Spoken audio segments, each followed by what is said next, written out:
Hello दोस्तों, कैसे हैं आप सभी लोग।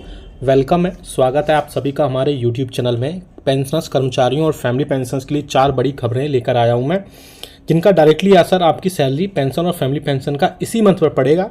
जी हाँ दोस्तों, पहली जो खबर होगी आपके अतिरिक्त पेंशन को लेकर के, यानी कि एडिशनल पेंशन में 5, 10 और 15% बढ़ोतरी को लेकर के संसद में एक लेटर लिखा गया है। साथ ही साथ पेंशन में कम्यूटेशन के लिए जो ईयर तय किए गए हैं वो 15 साल से घटा करके 10 या 11 वर्ष किए जाने पर भी एक बड़ा अपडेट निकल कर आ रहा है, उस पर भी हम यहाँ पर बात करेंगे। साथ ही साथ फिक्स्ड मेडिकल अलाउंसेस को 3,000 रुपये किए जाने तक 3,000 रुपये किए जाने के लिए भी इसमें रिगार्डिंग एक बड़ी खबर निकल कर आ रही है, उस पर भी हम बात करेंगे।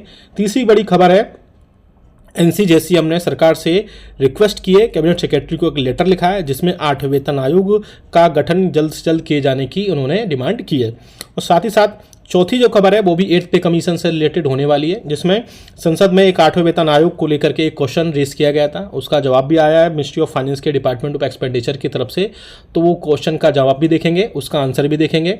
तो और भी कई सारी इसमें खबरें होंगी जिनका आपके लिए जानना बहुत ज़रूरी है, इसलिए इस वीडियो को पूरा लास्ट तक देखिएगा। और अगर चैनल पर पहली बार आए हैं तो चैनल को फ्री में सब्सक्राइब जरूर कर लीजिएगा। सब्सक्राइब के ब्लैक बटन को प्रेस करके साथ ही साथ आप हमारी वीडियोस की लेटेस्ट इन्फॉर्मेशन के लिए घंटे के निशान को यानी बेल आइकन को प्रेस करना बिल्कुल मत भूलेगा, तभी आपके पास हमारी वीडियोज़ की लेटेस्ट इन्फॉर्मेशन आ पाएगी और आप हमारे वीडियो को इसी तरीके से आगे भी देख पाएंगे। जल्दी से आप हम आपको हमारे चैनल के रिगार्डिंग इन्फॉर्मेशन दे दें।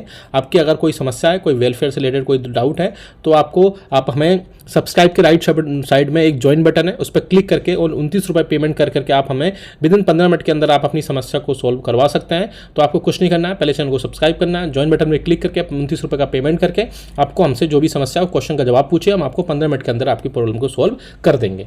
पहली जो बड़ी खबर आ रही है, जी हाँ दोस्तों, संसद में एडिशनल पेंशन 5, 10 और 15% एज वाइज यानी उम्र के आधार पर, यानी कि 60 से 65 साल में 5%, 65 से 70 साल में 10% और 70 से 75 साल में 15% यानी कि 5% रेस्पेक्टिवली बढ़ोतरी किए जाने के लिए सरकार से डिमांड की गई है। ये लेटर जो है ऑनरेबल फाइनेंस मिनिस्टर के लिए लिखा गया है और साथ ही साथ उस लेटर में पेंशन में जो कम्यूटेशन की रिकवरी है उसको भी कम करने, उसका जो एज है या बोल सकते हैं कि उसका जो ईयर है जो 15 साल है उसको कम किए जाने के लिए सरकार से एक डिमांड रेज की गई है। क्योंकि आप सभी को पता है कि पेंशन में कम्यूटेशन की जो रिकवरी है वो अब पेंशनर्स 10 या 11 वर्ष तक चाहते हैं, लेकिन रिकवरी जो है उसमें 15 साल तक की जाती है। लेकिन उसमें कई सारी चीज़ों में चीज़ें चेंज हुई हैं। जैसे आपने अगर एमएससीपी ले लिए तो उसमें तो क्लियर है कि आपका जो कम्यूटेशन है वो आपको 15 वर्ष तक ही आपको पे करना पड़ेगा और इवन उससे ज़्यादा भी हो सकता है। लेकिन आपने अगर एमएससीपी नहीं लिया तो आपकी जो रिकवरी है वो 15 साल से कम में कंप्लीट होनी चाहिए। तो ऐसे में बहुत सारे पेंशनर्स सरकार से रिक्वेस्ट कर रहे थे, क्वेश्चन रेज कर रहे थे कि आपकी जो पेंशन में कम्यूटेशन में रिकवरी है उसको जल्द से जल्द वहाँ पर कम किया जाना चाहिए। अब सरकार जो है उन मिनिस्टर को एक लेटर लिखेंगे और उसमें जो क्लियरली मेंशन होगा उसमें बताया जाएगा किन किन चीज़ों पर वहाँ पर चीज़ें कम की जाएंगी। अब बात करते हैं एक और, जिसका जो है एक एनसीजेसीएम ने 3 दिसंबर 2024 को एक लेटर लिखा कैबिनेट सेक्रेटरी को, जो लेटर लिखा गया है immediate constitution of eight central pay commission for revising the pay and allowances pension and other benefits of central government employees.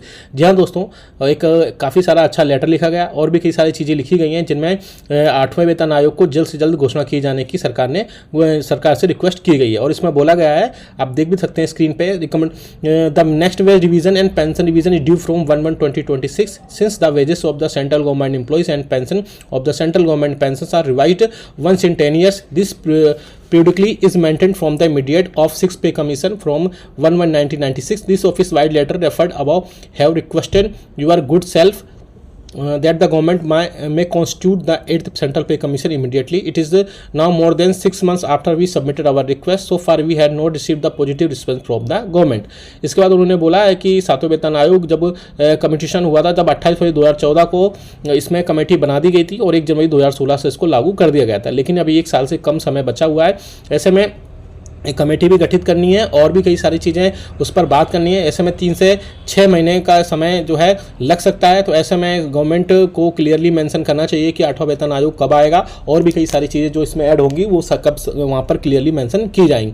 इसी के चलते 8वें वेतन आयोग में एक क्वेश्चन रेज किया गया था। जी हाँ, पहला क्वेश्चन था, क्या सरकार मुद्रास्फीति की अप्रत्याशित प्रवृत्तियों को देखते हुए फरवरी 2025 में अगले बजट के दौरान केंद्र सरकार के कर्मचारियों के लिए 8वें वेतन आयोग की गठन की घोषणा करने के लिए सक्रिय रूप से विचार कर रही है? यदि हाँ तो इससे संबंधित ब्यौरा क्या है और यदि नहीं तो इसके क्या कारण है? तीसरा क्वेश्चन पूछा गया था, क्या केंद्र सरकार के राजकोषीय स्थिति केंद्र सरकार के कर्मचारियों के वेतन में वृद्धि की अनुमति नहीं दे रही है? यदि हाँ तो तत्संबंधी ब्यौरा क्या है? तो अभी इसमें जो आंसर दिया गया है वित्त राज्य मंत्री श्री पंकज चौधरी की तरफ से, जिसमें बोला गया है कि वर्तमान में सरकार के पास केंद्र सरकार के कर्मचारियों के लिए 8वें केंद्रीय वेतन आयोग के गठन का कोई प्रस्ताव विचाराधीन नहीं है। उन्होंने अभी बोला है कि अभी फिलहाल कोई नहीं है, लेकिन आगे अगले दिनों में जब बजट सेशन वगैरह आएगा तो हो सकता है उनमें चीज़ें पॉजिटिव हों, और क्योंकि अब यूनियन भी लगातार इसमें इन्वॉल्व हो रही है और सारी चीज़ें अब धीरे धीरे हो सकता है पॉजिटिव में आए, और 8वां वेतन आयोग के जो है फरवरी के आसपास जब बजट आएगा उसमें इसमें अनाउंसमेंट देखने को मिल सकती है। हालांकि अभी फिलहाल सरकार ने बोल दिया है कि केंद्र सरकार के कर्मचारियों और पेंशनर्स के लिए अभी 8वें वेतन आयोग का गठन जो है उसका कोई प्रस्ताव विचाराधीन नहीं है। तो आप हमें सबसे बड़ी बात कमेंट करके बताएगा कि आपको क्या लगता है 8वां वेतन आयोग आएगा या नहीं आएगा, या फिर और कोई फॉर्मूला लेकर आया जाएगा जिससे कर्मचारियों, पेंशनर्स और फैमिली पेंशनर्स के जो 8वें वेतन आयोग की जगह वो ले पाएगा। क्योंकि बहुत सारी चीज़ों पर इसमें थर्ड चीज़ें भी आ सकती हैं पे कमीशन के अलावा भी, क्योंकि इसमें एक्यूरेट फॉर्मूला भी लाया जा सकता है जिसमें आपको कॉस्ट ऑफ लिविंग के हिसाब से आपका पे कमीशन रिवाइज किया जाए, या फिर परफॉर्मेंस बेसिस पर भी हो सकता है, जिससे परफॉर्मेंस जिसकी ज़्यादा अच्छी हुई उसकी उस हिसाब से पेमेंट वहाँ पर की जाएगी, उस हिसाब से पेमेंट बढ़ोतरी की जाएगी। लेकिन बात होती है यहाँ पर पेंशनर्स की, तो पेंशनर्स से किस हिसाब से परफॉर्मेंस देखी जाएगी, ये सब चीज़ें देखना बहुत ज़्यादा कॉम्प्लिकेटेड चीज़ें हैं। आगे आने वाले दिनों में ही चीज़ें क्लियर हो पाएंगी, और वहाँ से ही जब पेंशनर्स को सारी चीज़ें क्लियर होने के बाद 8वें वेतन आयोग का जो भी गठन होगा वो हम आपको बता देंगे। आपकी क्या राय है इसमें आप हमें कमेंट करके जरूर बताएगा। नेक्स्ट खबर आ रही है फिक्स्ड मेडिकल अलाउंसेस के रूप में।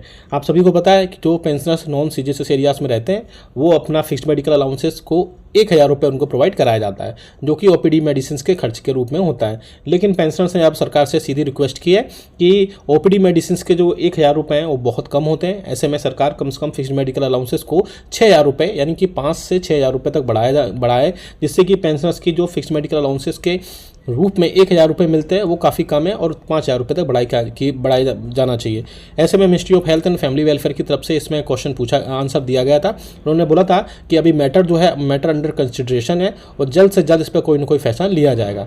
हालांकि मुझे लगता है कि इसमें 6000 रुपये बहुत ज़्यादा अभी हो सकता है सरकार प्रोवाइड ना करा पाए, लेकिन मुझे लगता है कि 3200 तक इसमें बात सरकार इसमें मान सकती है पेंशनर्स की।